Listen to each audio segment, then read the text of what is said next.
Kembali kepada anak. Kalau kalian tidak jadi satu dalam hal itu, efek kepada anak-anak kalian adalah confidence, identity, dan kemudian self-image daripada anak-anak kalian itu akan terpengaruh. Saya nggak tahu kalian sadar nggak bahwa keberadaan kalian berdua yang akan menentukan kualitas dan produk daripada keturunan yang kalian besarkan. Saya kasih satu cerita tentang Yesus dan kemudian mungkin saya akan close down mungkin lebih cepat daripada 45 menit yang saya punya dan we would have more time untuk kemudian kita bisa Q&A. Kalau sudah tertarik nanti di Q&A. Saya mau quote satu kisah di Matius, let me check, Matius pasal keberapa. Pada waktu itu Yesus baru saja kembali ke daerah asalnya dan Matius pasal ke-13, saya bacakan bagi saudara, ayat ke-54 sampai 56, ceritanya seperti ini. Dikatakan setibanya Yesus ya di tempat asalnya, Yesus mengajar orang-orang di situ di rumah ibadat mereka. Ini di rumah ibadat orang Yahudi. Kemudian dikatakan begini, maka takjublah mereka. Mereka amazed. Kenapa mereka takjub? Dan mereka berkata begini, mereka bilang begini, dari mana diperolehnya hikmat? Kok anak ini bisa sepinter itu kira-kira? Kok anak ini bisa berhikmat itu? Kalau kita baca, ya jelas dia Tuhan tahu. Tapi saudara ngerti konteksnya waktu itu. Ini cuman anak muda yang datang dari kota itu. Yesus namanya betul. Cuma mereka bingung kok dia bisa seberhikmat itu dan punya power, kuasa untuk melakukan mujizat-mujizat itu. Perhatikan kalimat berikutnya. Ini reasoning, ini yang ada di benak mereka mencoba cari jawaban. Kok bisa anak ini sebegitu hebat? Ya, bayangkan kalau saudara punya teman-teman di sini punya anak tiba-tiba menang olimpiade, terus bisa lompat tinggi 2,5 meter gitu ya kira-kira. Kok bisa ya dia ya? Bukannya gitu ya, papanya pendek, mamanya kecil gitu kan, kira-kira sering kali gitu, betul nggak? Ya, kok dia bisa menang olimpiade matematika? Kok kita lihat-lihat mamanya nggak pintar-pintar amat atau papanya, sering kali kan kita begitu. Ini yang persis yang terjadi, ini yang dikatakan ini. Bukankah ia ini anak tukang kayu? Artinya secara natural memang anak tukang kayu doesn't supposed to be very smart.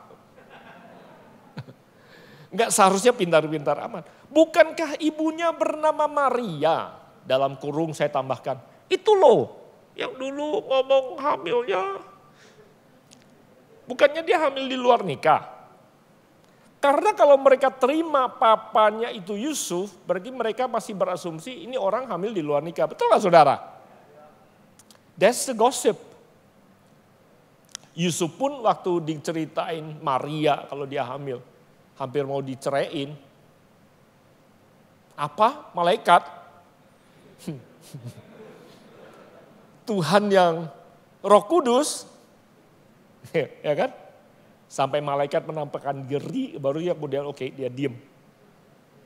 Tapi kan dia yang terima penglihatan malaikat. Satu orang kota kampungnya kan enggak. Makanya mereka bilang ini anak tukang kayu. Terus kemudian belum lagi, papanya, mamanya di-quote, kemudian mereka bilang saudara-saudaranya adalah Yakobus, Yusuf, Simon dan Yudas.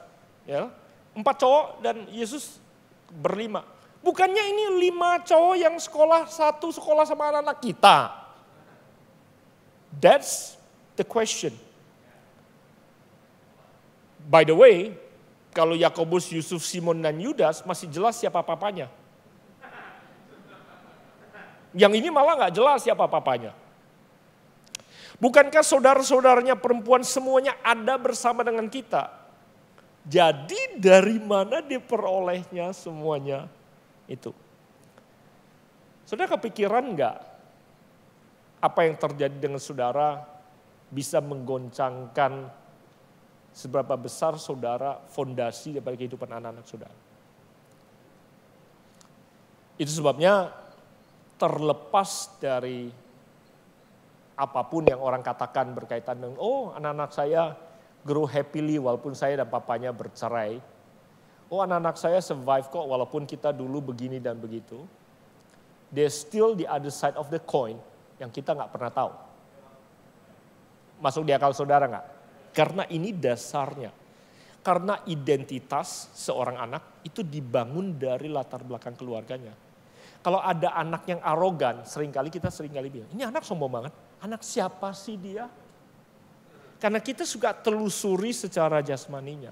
Nah kalau ada seorang anak bisa sombong, kita telusuri gara-gara orang tuanya. Demikian juga kalau ada anak yang rendah diri dan gak merasa layak. Coba tebak kira-kira kita telusuri dari mana. Saudara dan saya punya tanggung jawab untuk membangun sebuah dasar. Supaya anak-anak kita bisa bertumbuh punya identitas yang sehat. Punya gambar diri yang sehat. Punya nilai diri yang sehat. Punya harga diri yang sehat. Dan bisa punya mimpi dan cita-cita yang sehat. Untuk menaklukkan dunia. Bisakah Tuhan memulihkan? Bisa. Hana kesaksian hidupnya.